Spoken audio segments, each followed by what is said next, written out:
कुलसूम नवाज इब्तिदा में अमली सियासत से दूर रहीं, लेकिन जब नवाज शरीफ पर मुश्किल वक्त आया, ऐसे वक्त में जब नवाज शरीफ के करीबी साथियों ने उनका साथ छोड़ दिया तो कुलसूम नवाज सड़कों पर निकली, अमली सियासत में हिस्सा लिया, न सिर्फ पार्टी की सदारत संभाली बल्कि अपोजिशन को भी मुत्तहिद किया।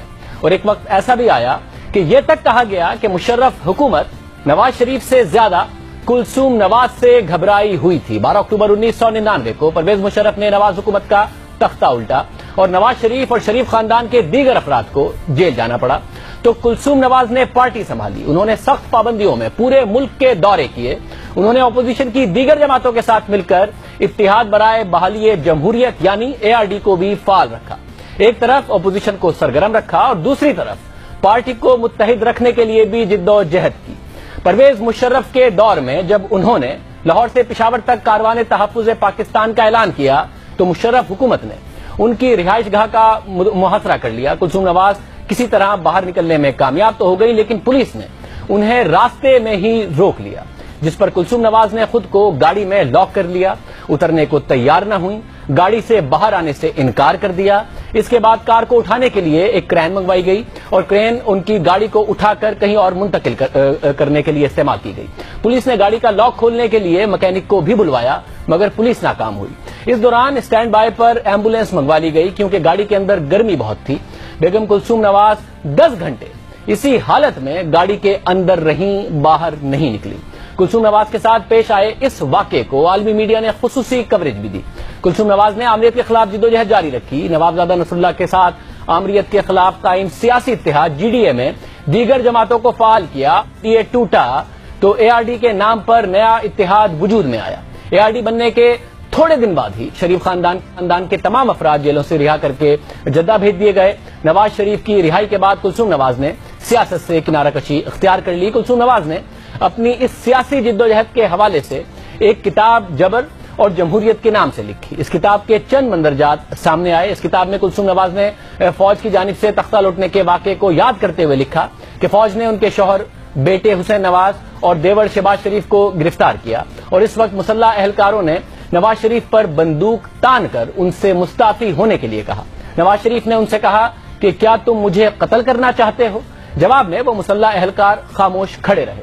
इसके अलावा कुलसूम नवाज ने अपनी किताब में आमरीत के खिलाफ की जाने वाली जिद्दोजहद में मुश्किलात, पार्टी रहनुमाओं की जानिब से अदम ताउन और इत्तेहाद बराए बहाली जमहूरियत यानी ARD के क़याम से मुताल्लिक वाक़यात का भी जिक्र किया। कुलसूम नवाज ने अपनी इस किताब में इस इजलास का भी जिक्र किया है जिसमें पार्टी रहनुमाओं साबिर शाह और तहमीना दुरानी ने यह तजवीज दी कि कुलसूम नवाज को पार्टी की वर्किंग कमेटी का रुकन बना दिया जाए क्योंकि वो साबिक वजीर आजम और पार्टी के दरमियान मौसर राब्ता कायम कर सकती हैं।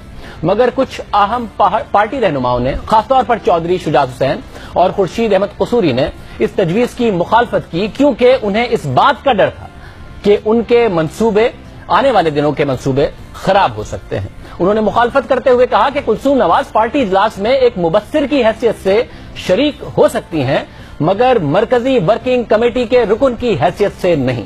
कुलसूम नवाज ने रायविंड फार्म हाउस में शरीफ खानदान की नजरबंदी का भी किताब में जिक्र किया है और उनकी किताब के मुताबिक कुलसूम नवाज का अपने शौहर और बेटे हुसैन नवाज से कोई राब्ता नहीं था, इसलिए वो चंद दिनों के लिए भूख हड़ताल पर चली गईं। उन्होंने इस हवाले से जनरल परवेज मुशर्रफ को 10 खतूत भी लिखे और दरख्वास्त की कि नवाज शरीफ और हुसैन नवाज से फोन पर बात करने की इजाजत दी जाए। कुलसूम नवाज के मुताबिक इन खतूत का उन्हें कोई जवाब नहीं मिला। कुलसूम नवाज के इस एहतजाज के बाद हुसैन नवाज को वालदा से फोन पर बात करने की इजाजत दी गई। कुलसूम नवाज ने अपनी किताब में हुसैन नवाज के साथ अपनी पहली मुलाकात का भी जिक्र किया है। कुलसूम नवाज की किताब के मुताबिक जब वो हुसैन नवाज का इंतजार कर रही थी मुलाकात के लिए तो उन्होंने देखा कि एक कार में बुर्कापोश खातून 2 मर्दों के दरमियान बैठी हुई आ रही हैं। इस खातून ने जब बुर्का उतारा तो पता चला कि वो हुसैन नवाज थे। इस किताब में कुलसूम नवाज की तकारीर भी शामिल हैं। इस किताब में उन्होंने 12 अक्टूबर 1999 से लेकर 3 दिसंबर 2000 तक वाकयात का जिक्र किया, जबकि कुलसूम नवाज 10 दिसंबर को सऊदी अरब चली गई और वतन छोड़कर जाते हुए उन्होंने कहा कि वो भाग नहीं रही, उन्हें जबरदस्ती भेजा जा रहा है। नहीं, रात के अंधेरे में हम फरार होके नहीं जा रहे। ہمیں اس ملک سے نکالا جا رہا ہے، اور الحمدللہ جہاں ہم جا رہے ہیں وہاں اللہ نے ہمیں بلایا ہے، اور خوش رہو اہل وطن، ہم تصور کرتے ہیں۔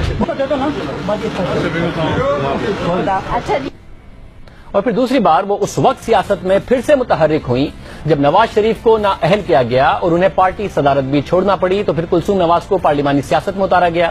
انہوں نے نواز شریف کے حلقے سے ضمنی انتخاب میں حصہ لیا، اور ان کی انتخابی مہم غیر موجودگی میں مریم نواز نے چلائی، اور مریم نواز نے انتخابی مہم میں کہا کہ کلثوم نواز کو ووٹ اس لیے نہ دیں کہ وہ نواز شریف کی اہلیہ ہیں، بلکہ اس لیے دیں کہ انہوں نے آمریت کے خلاف طویل جد و جہد کی ہے۔ میری والدہ جو کہ NA-120 سے امیدوار ہیں، جب میرے والد جلا وطن ہوئے یا جب کو ہوا 99 میں، تو میری والدہ نے جس طرح ایک گھریلو خاتون ہونے کے باوجود جس طرح انہیں پارٹی کی کمان سنبھالی، ایک ڈکٹیٹر کے خلاف، ایک عامر کے خلاف تنہا جدوجہد کی، میں اس وقت ان کے ساتھ تھی، اس کی مثال نہیں ہوتی۔ میری والدہ، آپ کی جو والدہ ہیں، آپ کی ماں ہیں، ہم سب کی ماں ہیں، وہ صرف NA-120 سے نواز شریف کی زوجہ کے طور پہ امیدوار نہیں ہیں، صرف انہوں نے